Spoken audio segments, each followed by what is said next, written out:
Bloomberg business summit में PM Modi ने business leaders को संबोधित किया। पीएम मोदी ने देश के विकास के लिए अहम 4 फैक्टर्स का जिक्र करते हुए कहा कि भारत का लोकतंत्र, डिमांडिंग मिडिल इनकम ग्रुप, बढ़ती मांग और सरकार की निर्णायक क्षमता ने ग्रोथ की रफ्तार को तेजी से बढ़ाया है। उन्होंने कहा, भारत में निवेश के लिए सबसे सुरक्षित और उसके विकास के लिए सबसे सही माहौल है। भारत की ग्रोथ स्टोरी के 4 अहम फैक्टर हैं जो एक साथ दुनिया में मिलने वाली शायद ये rarest of the rare combination है। ये 4 फैक्टर हैं: democracy, demography, demand and decisiveness. अपने संबोधन में पीएम मोदी ने बिजनेस लीडर्स से देश में निवेश करने का आग्रह जरूर किया, लेकिन साथ ही ये भी साफ कर दिया कि अभी निवेश नहीं करने वाली कंपनियां आने वाले दिनों में भारत के विकास का फायदा उठाने में पिछड़ भी सकती हैं। के लिए जो सबसे बड़ी चिंता का विषय है। पीएम मोदी से मुलाकात के बाद एंटीगुआ के पीएम गास्टोन ब्रोवने ने मेहुल चोकसी के बारे में बड़ा बयान दिया है। एंटीगुआ के पीएम ने मेहुल चोकसी को धूर्त बताया है और जल्द प्रत्यार्पण की उम्मीद जताई है। मेहुल चोकसी पर पीएनबी के 14,000 करोड़ रुपए लेकर भागने का आरोप है। मेहुल एंटीगुआ में शरण लिए हुए है। एंटीगुआ के पीएम ने कहा है कि मेहुल चोकसी को भारत जाना ही होगा। एंटीगुआ पूरे मामले में भारत का सहयोग कर रहा है। Indian authorities have the right to come to Antigua and Barbuda. In fact, there's several officials who would have visited Antigua and Barbuda already on the issue. We have a visa-free arrangement for officials and diplomats, so they can come. Mehul Choksi ने Antigua के citizenship by investment programme का इस्तेमाल करते हुए वहां की नागरिकता हासिल की थी। नवी मुंबई में एक युवक बिजली के चपेट में आकर बुरी तरह झुलस गया। घटना का पूरा वीडियो सीसीटीवी कैमरे में कैद हो गया। तस्वीरों में देखा जा सकता है, सफेद शख्स पहने ये युवक सड़क पर जा रहा है। जब ये गली के मोड़ पर पहुंचता है तो जोरदार धमाका होता है और आग लगने लगती है। इस धमाके में ये शख्स बुरी तरह झुलस गया। लोगों का आरोप है कि बिजली विभाग के कर्मचारियों ने सड़क खोदकर हाई वोल्टेज तार को खुला छोड़ दिया था। 20 साल का शुभम जब इस तार की चपेट में आया तब वो कॉलेज जा रहा था। घटना कोपर खेरनी के सेक्टर 5 की है। घायल युवक को अस्पताल में भर्ती कराया गया है। भगदड़ मची है। इस मकान से पहला शख्स निकलकर भागता है, फिर दूसरा, तीसरा और एक एक कर कई लोग मकान से निकलकर भागते हैं। लेकिन जैसे ही ये शख्स घर से बाहर निकलता है तभी एक दूसरे मकान का मलबा इस शख्स के ऊपर गिरता है। चारों तरफ धूल और धुएं का गुबार छा जाता है। एक बार की लगता है कि ये व्यक्ति शायद जिंदा नहीं बचा होगा, लेकिन धूल छटने के साथ ही ये शख्स उठता है और भागने लगता है। तस्वीरें पीओके के मीरपुर की हैं, जहां 2 दिन पहले आए भूकंप में इस व्यक्ति की जान बाल बाल बच गई। ये वीडियो सोशल मीडिया पर खूब वायरल हो रहा है। आपको बता दें, 24 सितंबर को पीओके में जबरदस्त भूकंप आया था, जिसमें 20 लोगों की जान चली गई थी। सोशल मीडिया पर एक एस्ट्रोनॉट का वीडियो वायरल हो रहा है, जिसमें वो चांद पर चलता दिख रहा है। वीडियो में एक अंतरिक्ष यात्री किसी चांद जैसी सतह पर चहलकदमी करता हुआ नजर आ रहा है। लेकिन ये वीडियो चांद का नहीं बल्कि धरती का है। दरअसल बेंगलुरु शहर की रहने वाली 11 साल की एक बच्ची ने इस वीडियो को बनाया है। इस वीडियो में बच्ची हेलमेट और स्पेस सूट की हूबहू ड्रेस पहनकर चलती दिखाई दे रही है। इस बच्ची का नाम एल्विन डिसिल्वा है। ये बच्ची शहर की खराब सड़कों की तरफ सिविक एजेंसियों का ध्यान दिलाना चाहती है। कुछ दिनों पहले बेंगलुरु के बादल स्वामी ने भी कुछ इसी तरह का वीडियो बनाया था। अब एल्विन ने भी सड़कों के हालात दिखाने के लिए ये तरीका अपनाया है। दिल्ली के द्वारका इलाके में हुई एक प्रॉपर्टी डीलर की हत्या से इलाके में सनसनी फैल गई है। राजधानी की सड़कों पर मौत का नंगा नाच देख सब सदमे में है। प्रॉपर्टी डीलर की हत्या का वीडियो सोशल मीडिया पर खूब वायरल हो रहा है। तस्वीरों में आप देख सकते हैं, हेलमेट पहने एक हमलावर आता है और प्रॉपर्टी डीलर की गाड़ी में ताबड़तोड़ फायरिंग शुरू कर देता है। ये देखिए, एक के बाद एक लगभग 10 राउंड फायर करता है। तभी ड्राइवर की सीट पर बैठा डीलर गाड़ी आगे बढ़ाता है। अचानक दूसरा हमलावर भी आगे से फायरिंग शुरू कर देता है। पहला हमलावर 2 गाड़ियों के बीच में फंस जाता है, लेकिन वो भागने की बजाय दूसरी गाड़ी की छत पर चढ़कर लगातार फायरिंग करता है। प्रॉपर्टी डीलर गाड़ी का गेट खोलकर भागने की कोशिश करता है, लेकिन बेखौफ हमलावर उस पर ताबड़तोड़ फायरिंग करते हैं। तभी दूसरा हमलावर पहले वाले हमलावर को भागने के लिए कहता है और दोनों प्रॉपर्टी डीलर की हत्या कर फरार हो जाते हैं। इस वारदात से पूरा इलाका दहशत में है। करीब 20 सेकंड के इस गोलीकांड में पूरा इलाका दहल जाता है। आनन फानन में प्रॉपर्टी डीलर को इलाज के लिए अस्पताल ले जाया जाता है, जहां डॉक्टर उसे मृत घोषित कर देते हैं।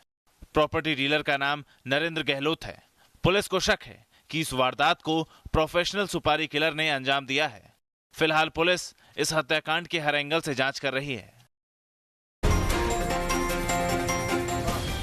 हाथों में पिस्टल लिए मथुरा के बीच सड़क पर इस सरफिरे को जिसने भी देखा दहशत में आ गया। तस्वीरें मथुरा के कोर्ट परिसर के बाहर की हैं। सरफिरे युवक ने बीच सड़क पर अपनी कार में आग लगा दी। कार जलता छोड़ युवक पिस्टल लेकर बीच सड़क पर लहराने लगा।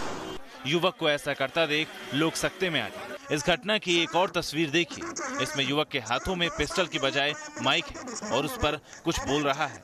युवक माइक के जरिए जोर जोर से अपनी बात दूसरों को बताने की कोशिश करने लगा। बताया जा रहा है कि युवक सिस्टम से काफी खफा था, जिस वजह से उसने ऐसा कदम उठाया। युवक के हाथ में जब तक पिस्टल थी तब तक कोई उसके पास नहीं जा सका, लेकिन बाद में कुछ वकीलों ने हिम्मत दिखाई और युवक को पकड़ लिया। घंटों तक सड़कों पर इस सिरफिरे युवक ने इसी तरह हंगामा किया और इस दौरान युवक के साथ एक महिला भी नजर आई, लेकिन हंगामा कर रहे युवक को महिला ने भी रोकने की कोशिश नहीं की। इस बात के लिए कलेक्टर बना, आईएएस बना है, ये तमाशा कर रहा है क्या? नेताजी एकदम हाइपर मोड में है। जिला कलेक्टर को जमकर खरी खोटी सुना रहे हैं। नेताजी का नाम है ओम प्रकाश धुर्वे। बीजेपी के कद्दावर नेता और पूर्व कैबिनेट मंत्री हैं। ये कलेक्ट्रेट कार्यालय आए तो थे पंचायत प्रतिनिधियों के साथ ज्ञापन देने, लेकिन आग बबूला हो और कलेक्ट्रेट पर जमकर बरसे। क्या नियम कानून कलेक्टर को नहीं मालूम है क्या? ठीक है, मंत्री हैं यहाँ के, उनका दबाव है, लेकिन कलेक्टर क्या करता है? क्या मंत्री का गुलाम है क्या कलेक्टर यहाँ? इतना ही नहीं, ध्रुवे ने स्थानीय विधायक और प्रदेश सरकार के मंत्री ओमकार मरकाम को भी आड़े हाथों लिया। कमीशन ले लेके सब इनके उगाही कर रहे हैं, इनके चेहरे चपाटे मंत्री की। तस्वीरें एमपी के डिंडोरी की हैं। दरअसल प्रदेश सरकार ने जिला पंचायत और जनपद पंचायत के प्रतिनिधियों को दी गई परफॉर्मेंस ग्रांट राशि रोक दी है, जिसके चलते इलाकों में चल रहे विकास कार्य पैसे की कमी के कारण अटक गए हैं। इसी को लेकर पंचायत प्रतिनिधि मुख्यमंत्री के नाम ज्ञापन सौंपने आए थे, जहां मंत्री जुबल पड़े। पंचायत सदस्यों ने सरकार को राशि जारी करने के लिए 1 सप्ताह का वक्त दिया है। ऐसा नहीं करने पर उग्र आंदोलन की चेतावनी दी है। बीती रात गाजियाबाद में पुलिस और बदमाशों के बीच मुठभेड़ हो गई, जिसमें एक इनामी बदमाश को पुलिस ने पकड़ लिया। दरअसल इंदिरापुरम पुलिस चेकिंग कर रही थी। सामने से 2 बाइक सवार आते दिखे। पुलिस ने रुकने का इशारा किया, लेकिन बाइक सवार भागने लगे और पुलिस पर फायरिंग कर दी। जवाबी कार्रवाई में पुलिस ने भी फायरिंग की, जबकि दूसरा बदमाश सोनू मौके से भागने में कामयाब रहा। घायल बदमाश आदित्य पर 25,000 रुपए का इनाम है। फिलहाल पुलिस ने बदमाश को अस्पताल में भर्ती कराया है। वहीं उसके पास से 1 तमंचा, 2 जिंदा कारतूस और एक चोरी की बाइक बरामद कर ली है। बिहार में भी बाढ़ और बारिश से कई इलाकों में हाहाकार मचा है। गंगा का जलस्तर बढ़ने की वजह से बेगूसराय के कई गांव पानी में डूब गए हैं। ड्रोन से ली गई ये तस्वीरें बेगूसराय में जल प्रलय की कहानी बयां कर रही हैं। गंगा का रौद्र रूप यूपी के प्रयागराज के साथ बिहार में भी देखा जा रहा है। गंगा में लगातार जलस्तर बढ़ रहा है। पटना के कई इलाके गंगा में डूब गए हैं। बारिश की मार झेल रहे लोग यहां से पलायन करने के लिए मजबूर हैं। हालात इतने बदतर हैं कि कुछ जगहों पर राहत और बचाव का काम शुरू तक नहीं हो पाया है। एमपी भी बाढ़ की विभीषिका झेल रहा है। डिंडोरी जिले में मूसलाधार बारिश से नदी नाले उफान पर हैं। पुल के ऊपर से पानी बह रहा है। लोगों को आने जाने में परेशानियों का सामना करना पड़ रहा है। एमपी के हरदा में भी सैलाब का कहर लोगों की जान लेने पर आमादा है। नदी नाले उफान पर हैं और लोग उसे पार करने के लिए मजबूर। इन तस्वीरों को देखिए। एक शख्स नदी पार करते वक्त सैलाब में बहता चला गया। पानी का बहाव इतना तेज था कि वो अपने आप को रोक नहीं पाया और सैलाब में समाता चला गया। पुलिस शख्स की तलाश में जुटी है। बड़ी बड़ी दाढ़ी और सफारी सूट में खड़े इस बुजुर्ग ने एसडीएम ऑफिस में सोए कर्मचारियों को जगाने का एक बेहद नायाब तरीका निकाला। इन्होंने प्रशासन को मिर्ची लगा दी और आंखों में आंसू आने को मजबूर कर दिया। हल्द्वानी ऑफिस के बाहर हंगामा करते इन चाचा का नाम है आनंद बल्लभ पांडे। सरकारी सिस्टम ने इन्हें इतना परेशान किया कि इन्होंने एसडीएम परिसर में मिर्ची बम फोड़ दिया। जी, एसडीएम ऑफिस के चक्कर काट काट कर इनकी चप्पलें घिस गईं, लेकिन काम नहीं हुआ। कोई कर्मचारी या अफसर इनकी फरियाद सुनने को तैयार नहीं था। आखिर में इन्होंने कार्यालय में मिर्ची जला दी। जब मिर्ची हवा में घुलकर ऑफिस के अंदर पहुंचे तो अधिकारी बाहर निकले। तीखी नोकझोंक हुई और फटाफट जलती मिर्ची पर पानी डाला गया, जिसके बाद पुलिस को फोन किया गया और पुलिस आनंद पांडे को अपने साथ ले गई। राजस्थान के सीकर जिले में 5 लड़कियों ने अपहरण की झूठी साजिश रची, जिसने सबको हैरान कर दिया। पूरा मामला 23 सितंबर की रात का है। 23 सितंबर की रात सीकर बस डिपो से 5 लड़कियों ने एक सवार से दिल्ली के लिए लिफ्ट मांगी। 5 लड़कियां कार में बैठकर दिल्ली के लिए रवाना हुई, लेकिन कुछ दूर चलने के बाद गोकुलपुरा तिराहे पर 3 लड़कियां कार से उतर गई और सीकर जिले के उद्योगनगर थाने में 2 लड़कियों के अपहरण की रिपोर्ट लिखवाई। पुलिस ने तत्काल कार्रवाई करते हुए पूरे जिले की नाकेबंदी की। आनंद फानन में दोनों लड़कियों के मोबाइल सर्विलांस पर डाले गए। पुलिस ने कई एंगल से मामले की पड़ताल शुरू की। जब पुलिस ने सीसीटीवी फुटेज खंगालने शुरू किए तो इस झूठी साजिश से पर्दा उठना शुरू हुआ। गायब हुई 2 लड़कियों में से पहली लड़की दिल्ली में मिली तो दूसरी अपने परिजनों के पास से बरामद हुई है। पुलिस अधिकारी ने बताया है कि दोनों लड़कियों का अपहरण नहीं हुआ था, बल्कि दोनों अपनी मर्जी से दिल्ली गई थी। पुलिस हिरासत में लड़कियां लगातार अपने बयानों को बदल रही हैं। लड़कियों से सख्ती के साथ पूछताछ जारी है।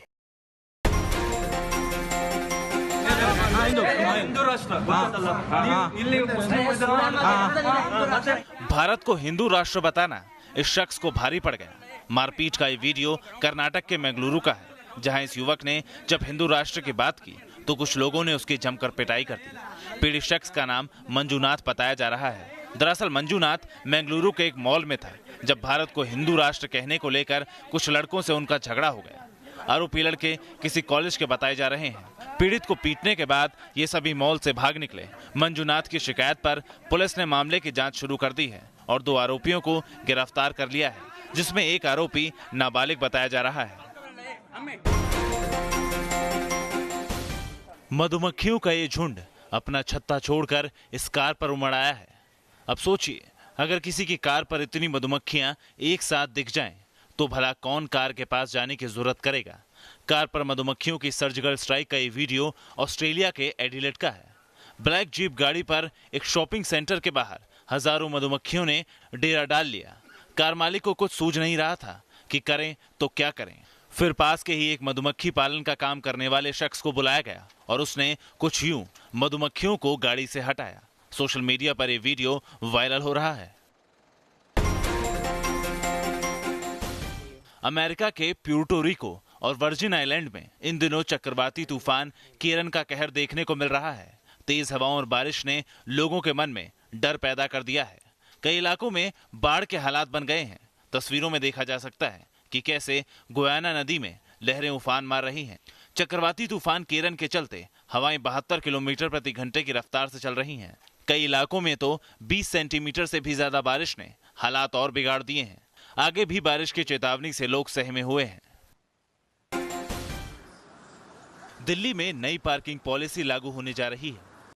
उसके मुताबिक मॉल, स्कूल, ऑफिस परिसर, सिनेमाघर की खाली जगहों को पार्किंग के लिए इस्तेमाल किया जाएगा। पार्किंग पॉलिसी की समिति पार्किंग की दरें तय करेगी। मेट्रो से सफर करने वालों के वाहन के लिए मासिक पास की सुविधा होगी। पीक आवर्स और लंबी अवधि के लिए पार्किंग शुल्क ज्यादा लगेगा। ई वाहनों के लिए चार्जिंग पॉइंट के साथ अलग पार्किंग की सुविधा होगी। मल्टी स्टोरी पार्किंग एरिया में 500 मीटर में दूसरी पार्किंग की इजाजत नहीं होगी। पार्किंग साइट से दफ्तर या मॉल जाने के लिए बैटरी चालक वाहन की सुविधा मिलेगी। आवासीय कॉलोनियों के लिए एरिया पार्किंग प्लान RWA के साथ मिलकर बनाना होगा।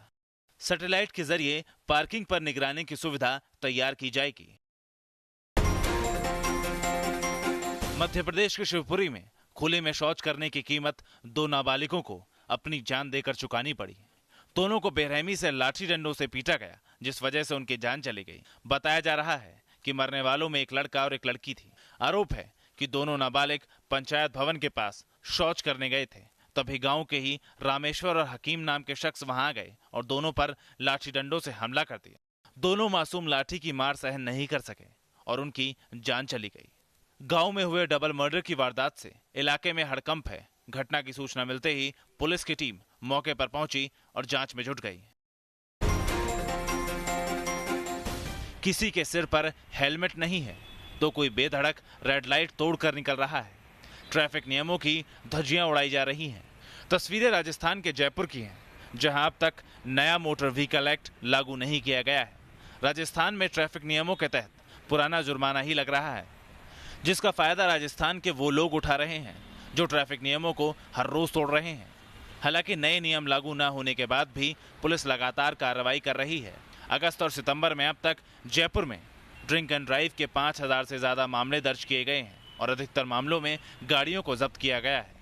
जयपुर पुलिस भले सख्त कार्रवाई की बात कर रही है, पर सच तो ये है कि राजस्थान में हर रोज सैकड़ों लोग ट्रैफिक नियम तोड़ रहे हैं।